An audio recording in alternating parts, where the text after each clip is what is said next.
Praise the Lord. இன்றைக்கான வேத பகுதி, கர்த்தர் நீதி செய்கிற தேவன், அவருக்கு காத்திருக்கிற அனைவரும் பாக்கியவான்கள். ஏசாயா 30:18. For the Lord is the God of justice, blessed are all who wait for him. ஏசாயா chapter 30:18. ஆமாங்க, நம்மளுடைய தேவன் நீதி செய்கிற தேவனாக இருக்கிறாருங்க.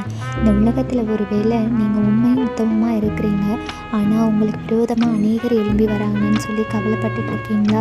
நான் உண்மையாக இருக்கிறேன், நான் ஒர்க் பண்ணுற இடத்துல, படிக்கிற இடத்துல, ஒவ்வொரு இடத்துலையும் நான் உண்மையாக இருக்கேன், ஆனால் எனக்கான நீதியே கிடைக்க மாட்டேங்குது, நான் பொய் சொல்கிறாங்க, நான் கவலையில் இருக்கேன், கண்ணீரில் இருக்கேன், எல்லாரும் என்னை துன்பப்படுத்துகிறாங்கன்றது சொல்கிறீங்களா?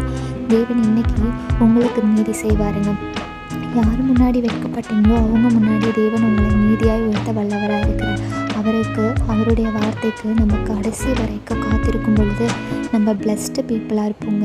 அன்புள்ள தகப்பனே, நீர் கொடுத்த இந்த நல்ல வார்த்தைக்காக நன்றி ராஜா. எங்கள் வாழ்க்கையில் நீர் நீதி செய்ய போவதற்காக நன்றி. இயேசுவின் நாமத்தினாலே இந்த வார்த்தையை ஏற்றுக்கொள்கிறோம். ஆமென்.